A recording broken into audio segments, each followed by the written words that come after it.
Hey guys, it's Annie Margarita Yang, and today I want to do a 2022 financial review. Year just ended, and I'm doing a financial review right now. So I've been doing a side hustle, making money on the side, in addition to my full-time job for the last 4 years. But it wasn't until 2022 that I decided that I'm actually going to turn my services into a company and really focus on growing this into something bigger. I just want to let you guys know that's what's going on if you haven't been following. So in 2021, I made a revenue of $40,000, and my goal for 2022 was to quadruple it to $160,000, which I stated very publicly last year, but I hit only $72,000. So it's almost double, but not really there. The reason I didn't hit it was because I wasn't trying to grow the company, actually, because a few months into forming the company and creating all the processes and the systems, I realized just how much work it was to set the foundations in place for the company. Like there was a lot of policies that I wanted to create, a lot of shopping around for new softwares that we were going to use. And I was just so consumed with providing services to brand new clients in addition to creating processes, and not just creating the processes, but also documenting my new processes on paper so that people wouldn't have to ask me the same questions over and over and over again, which will save me time later. But it took me a lot of time to set that in place as I was doing it. So it would have been a real nightmare if I really wanted to grow this thing, because then it would be a lot, and I think a lot of the customer service would have, went down the cracks. Like people would be emailing me and I wouldn't be getting back to their emails and I wouldn't be providing an excellent service. So I realized, sometimes it's better to just take things slow. Something that my friend told me was that my biggest problem is going to be growing too fast, because if people find out the kind of services I'm offering and the price is really affordable, they're going to jump on it. And if I have too many people trying to become my client all at once, I won't have the capacity to handle them, and I won't have the proper systems and processes in place to be able to service all of them. I realized she was right. So I really do need to just take it slow. 80% of my processes, I would say right now, have been fully fleshed out, but I would say about like 20% of my processes still haven't been fleshed out yet. It's not a lot, but it requires a lot of thinking. So this is okay. I think for 2023, I will make it a goal again to hit 160,000. So also pretty much doubling this income here again, but I don't know about doing ×4. I think ×2 is a good rate to go every single year. And I circled a few of the things that I wanted to discuss about the things I learned along the way. So for advertising and marketing, my strategy was entirely word of mouth, because I offer a really good service. And the way I've always been growing this thing on the side was people would refer other clients to me. So clients who are really happy would openly refer more clients to come my way. But this expense here is extremely high because I wanted to thank people for referring new clients over with the $200 Amazon gift card if the client became a successful referral. But somewhere along the way, a CPA reached out to me and said that he wanted to refer clients to me, but that $200 for a gift card is too low for him to want to refer clients to me. And he wanted to take 20% of the revenue that I got from every single new client in the first year. And I had to tell him, like, he's crazy, because 20% is literally my profit margin. Like, if you take 20% out of every brand new client that came in the first year, I basically be breaking even in the first year. I wouldn't be making any money, because the cost of serving that client is basically 80%, and there's no point, I'd rather not take the client. So I negotiated with this guy down to 10%. But even now, like, I was thinking about it, because sometimes we need to take risks, and I was really scared of offering 10%, but you know what? He was the first one, so I decided it doesn't hurt to try. We'll see how this goes. And now looking back, thinking about what happened, I wish I didn't even take this guy on, and offer 10% of every new client that came in, because he didn't do much work, all that he did was he told people that he knew, when they came his way, that it wasn't a good fit for him, he would pass them to me and say, oh, Annie does good work, you should go to her. And that was it. So one of the clients that he brought in was a $10,000 client. Basically, he made $1,000 off of me for referring that client over to me. But he spent only 10 minutes crafting up an email and he made $1,000. And I think that's a little too over the top. So anyone trying to take advantage of me in the future by referring clients to me and they want to get a percentage of the revenue, I think I'm going to turn them down, because that's way too much. I think seeing that I've been able to grow my own personal brand and develop a following online, I don't need other people to leech off of my services. I think I'm going to grow my own company and expand my own online marketing, and I'm going to control that. I'm not going to let other people do that, because what I've also discovered is the kind of people that he passed on to me were just, they're crazy clients, they really try to talk me down on my price, and I really don't like that. Because when this guy wants to refer people over to me to make an easy 10% off of the revenue that these clients bring in for me, he's not thinking about whether these clients are a good fit or not. He doesn't care. It doesn't matter to him. So he'll send just about anyone over. And it's really important to me to have a client that's a good fit.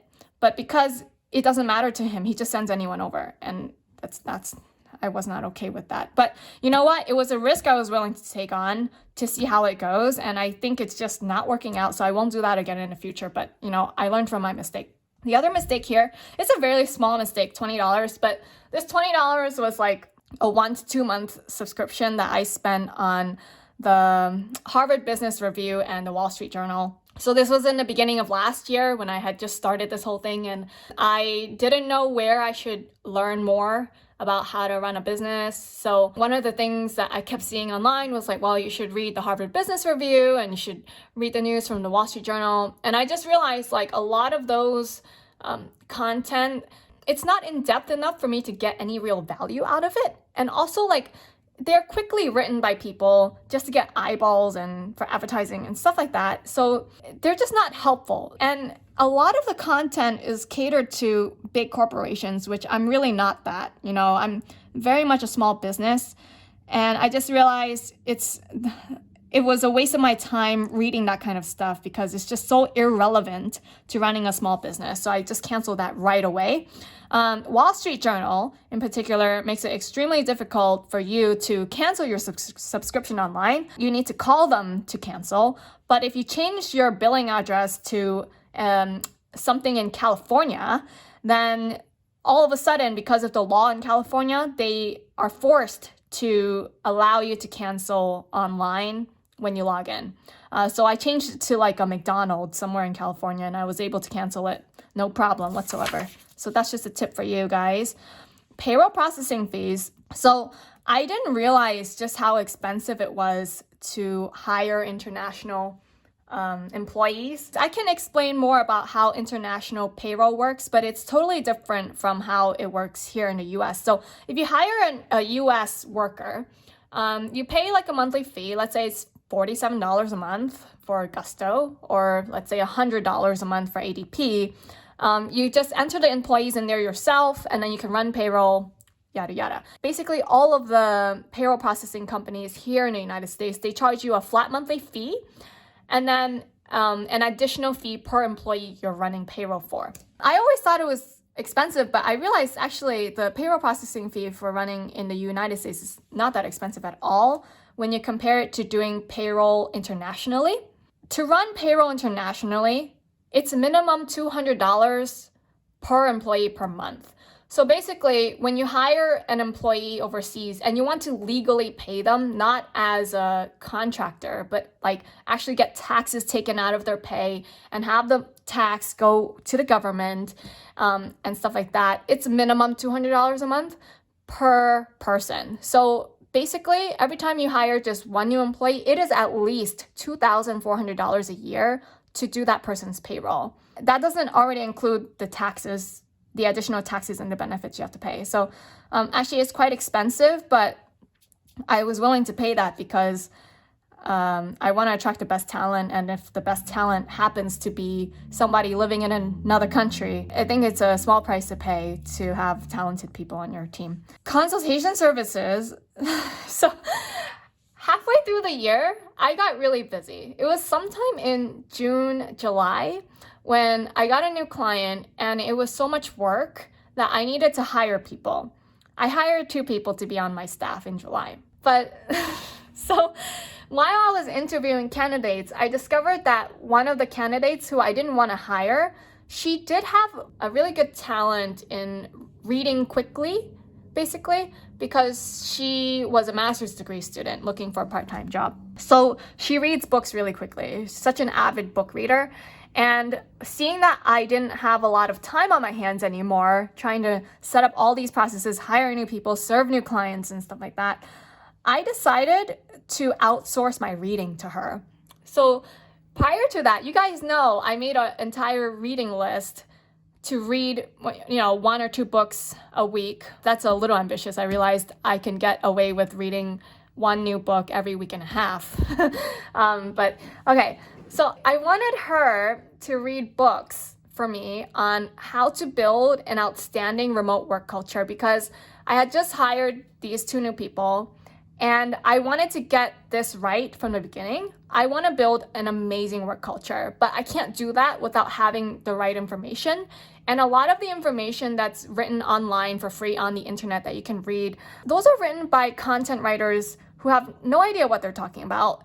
And they're paid by all these big corporations to do it for a very small fee just to get their SEO ranking up. I specifically wanted to hire this one person to read books for me because books are more in depth. There's someone editing it. Someone puts the time to craft all this very valuable information together. And I wanted her to basically just write book reports for me and bullet point all the main things from each chapter of the book that I should know about, so then I can quickly look at it and make decisions on how to grow our culture. I thought it was a good idea at first because isn't it great to have someone read books for you? And you can easily have all this knowledge in one place, like in a very short report.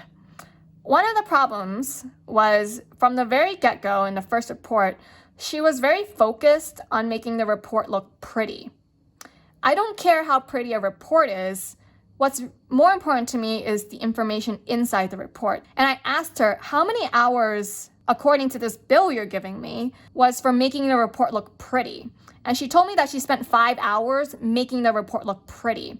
So I paid it, but I wasn't happy because I'm not paying somebody to make things look pretty. I don't care how pretty it is. I just want the information.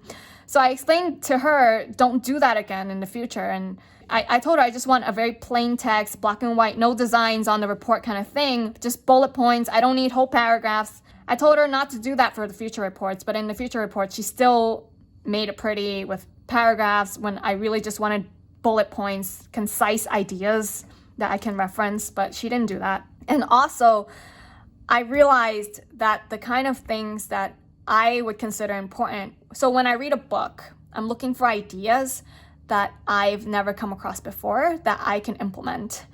And after doing this, I realized it was a mistake because other people read differently from me. When other people read books, they don't approach the book the same way as I do.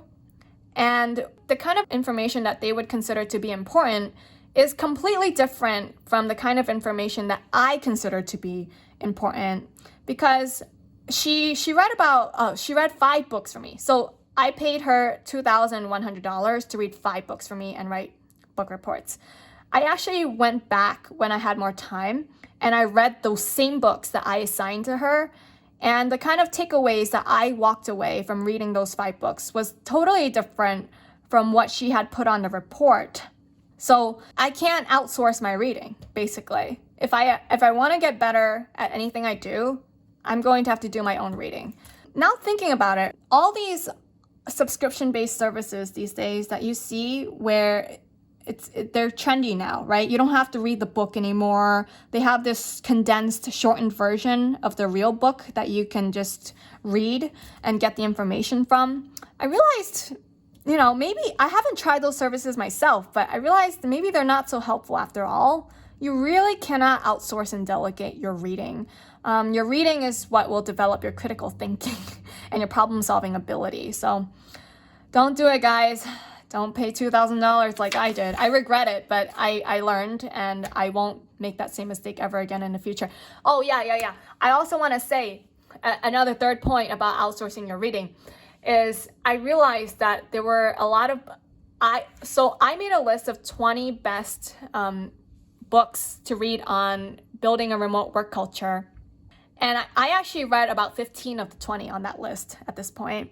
And I realized that a lot of the authors who wrote books on this subject are just taking advantage of the fact that the pandemic happened in 2020 and a lot of people had to go remote. And so these consultants trying to, get speaking engagements and stuff like that, or the owners of these remote work culture companies, they're trying to build up their own reputation and brand and make themselves look like an expert on the subject matter. They wrote really low quality books. I would say out of the 15 books that I read, only 3 had actually good pieces of advice that you can implement right away. The others were just full of statistics. Statistics are not going to help you, okay? They were filled with stories, and stories are nice to use as examples, but they're also not helpful at all in terms of figuring out what kind of action steps you need to take. So I realized a lot of it was just full of BS, those books. So it didn't even help that I paid somebody $2,000 to read books full of BS written by other people. It was so ridiculous. I think I'm going to write my own book. Once I finish reading all 20, I'm going to write my own book on how to build a company with a great work culture, and consolidate all of the best ideas that I found. And I think I can make a better book than any of those 20 books out there with all those 5-star reviews, because actually those were shitty books, okay?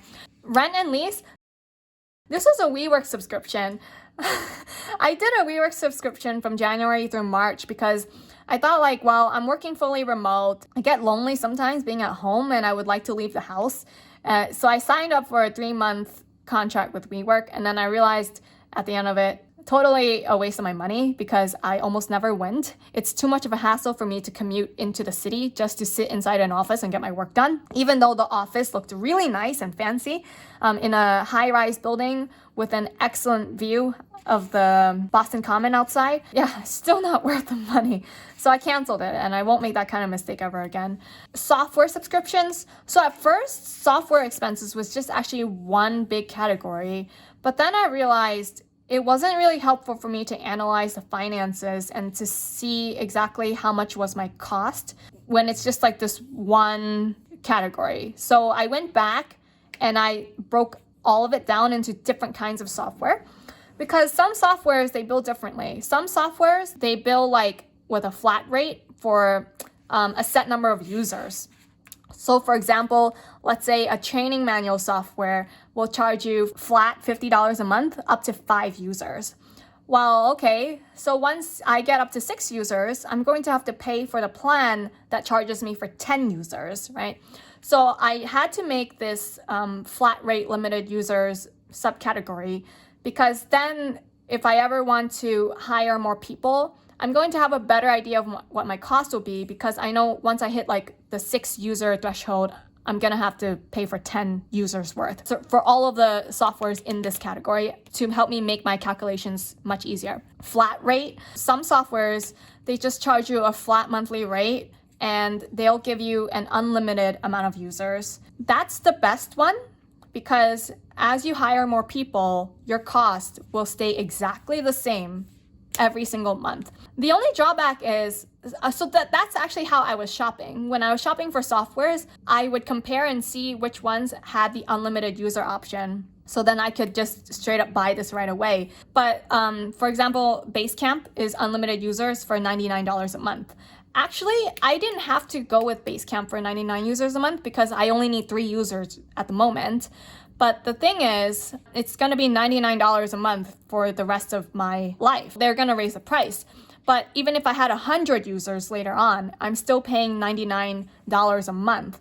So it's more money than I would pay right now, because if I had gone with a different project management software, which they typically charge between $10 a user to $13 a user, I would be paying about $30 to $40 a month instead of the $99 a month that I'm paying for here. So I am actually paying about $60 a month more than I should on just that one kind of software.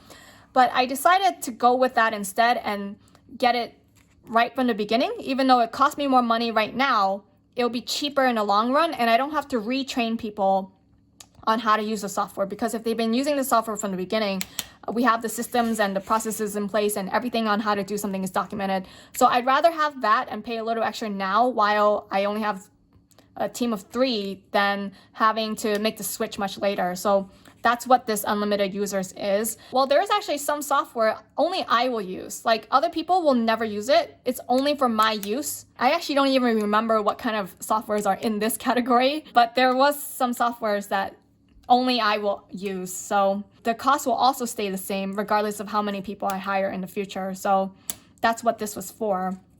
Then there was this billing by user for the team. So as the team grows, I know that every time I have to hire somebody new, this cost right here will go up. Just having it separated like this, I can easily calculate how much my costs of doing business will go up as I hire more people to help me.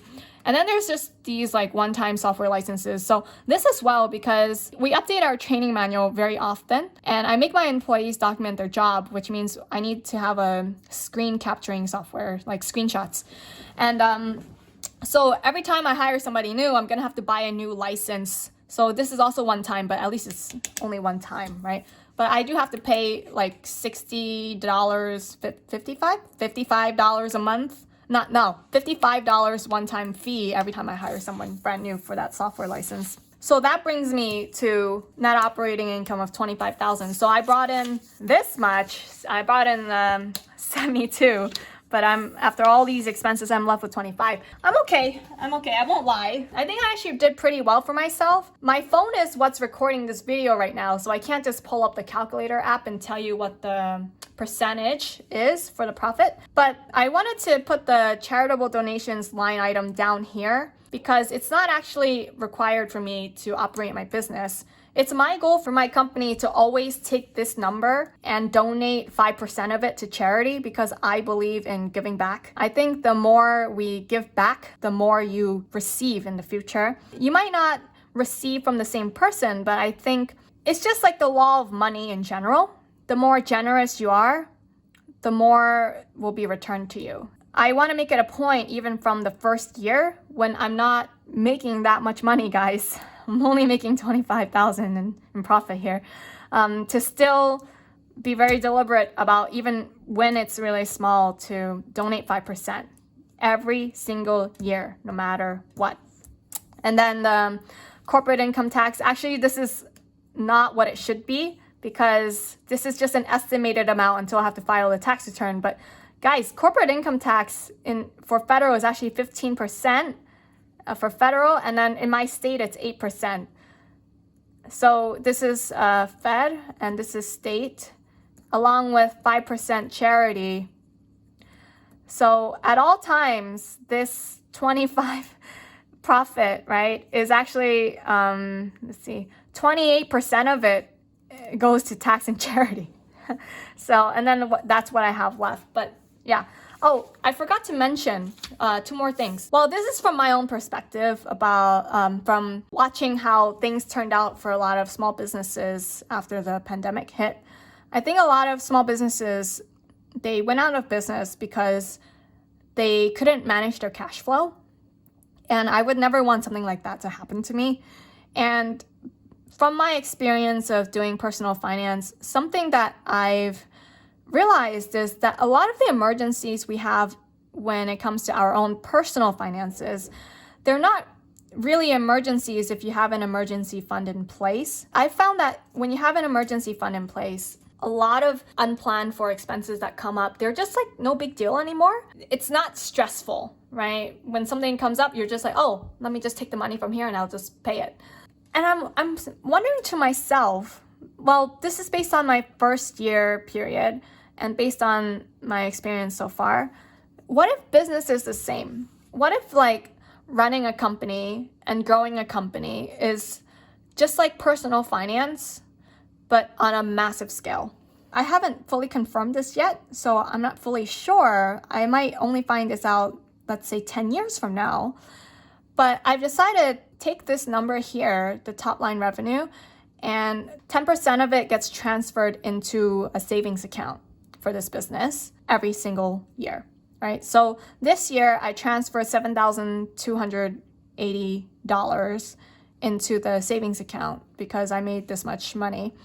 And I'm really wondering to myself, if I did this year after year after year, then maybe 10 years from now, 15, 20 years, it's going to have a healthy reserve for the company. And it doesn't get touched unless we really have to use it.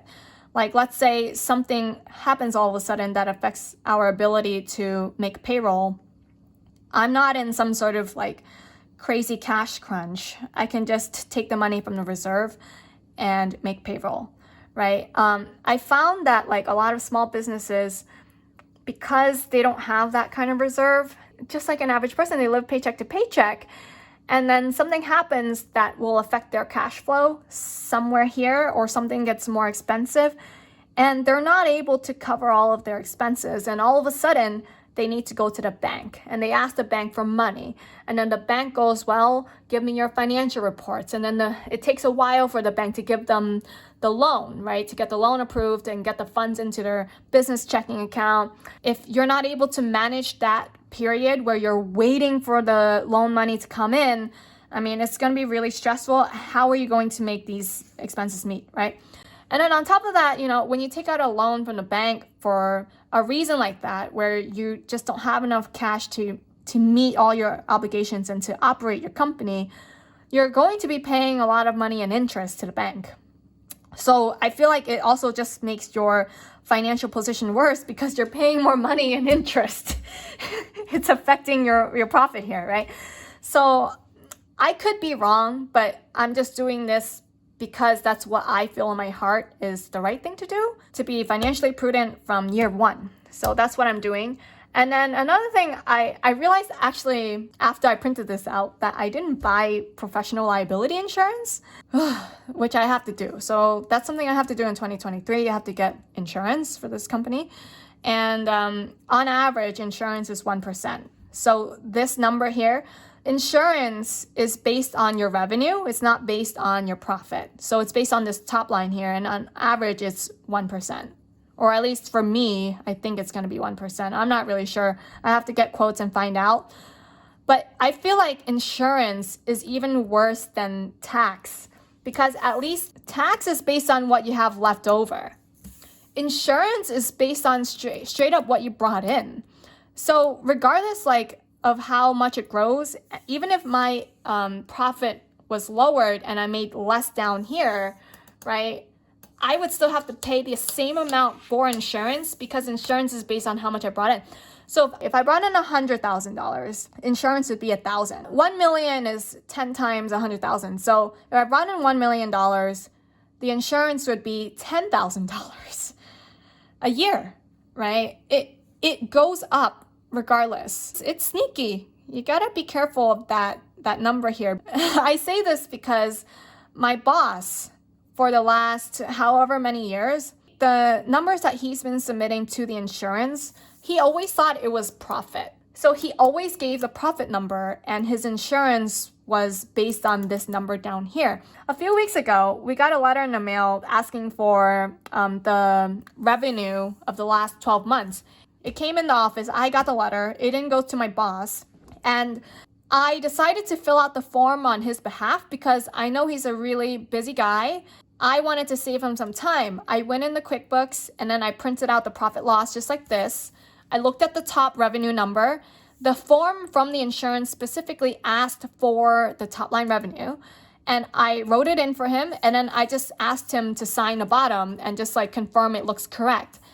And he confirmed it looks correct, and then he signed the bottom and he mailed it back. And then after the insurance company looked at it, they raised his insurance premium by like $25,000 to $30,000 for the year. And he was like, what's going on? Why did it go up by 25 to 30,000? And the insurance company said, well, those were the numbers you gave last year, this number, and this is the number you gave this year. Insurance is always based on revenue, so that's why it's this high. It's supposed to be this high. And then my boss all of a sudden realized what the mistake was. He was using the wrong number all these years. So be careful, the insurance is based on this top number, and it's even worse than tax. Much worse than tax, because it's not after your profit, okay? Actually, I would consider it akin to being the same as being a merchant processing fee. So the way credit card processing works is every time you accept credit card payments from a customer, the processing company takes about 3% off the top. So it's actually credit card processing fees and insurance fees. I would lump them into the same category as being straight off the top. If it was 3% here for accepting credit cards, right? Credit card payment. And it was 1% here. When you do the analysis for how much it costs to run your company, I would say straight off the top, total is minus 4% off the top before you work with anything else. When you're thinking about all the expenses for your company. Well, that's something that I think about. I haven't seen this in any textbooks, and I also don't have any formal accounting education, so don't quote me on it, but this is something that I've personally learned along the way in running a company. Okay, so that's it for today. I sure hope this wasn't really long, and I hope it wasn't boring because my face isn't in the video. It's all just a report, but I wanted to do this because I would like to encourage people to want to become more entrepreneurial. I don't want people to think, oh, it's so risky to start your own business, so I'm not ever going to do it. I want you guys to know, you're going to make mistakes along the way, and there are decisions you're going to have to make when you don't have all of the full information on hand, but you're just going to have to take action anyway. And if things don't work out, and if you make a mistake, it's okay. You can just stop paying for it. I made a $2,000 mistake here, right? And to gain that client, oh man, I didn't have to pay this money, but it's okay. I paid the money. I learned my mistakes. I won't ever make the same mistake again. So that's fine with me. I won't make them again. So I just want you guys to know, don't be scared if you want to start your own company. If you look at it objectively and just keep looking at the numbers and try to keep your costs low, I think it's doable. Keep doing your research, and wish you guys all the best for 2023. Bye, guys.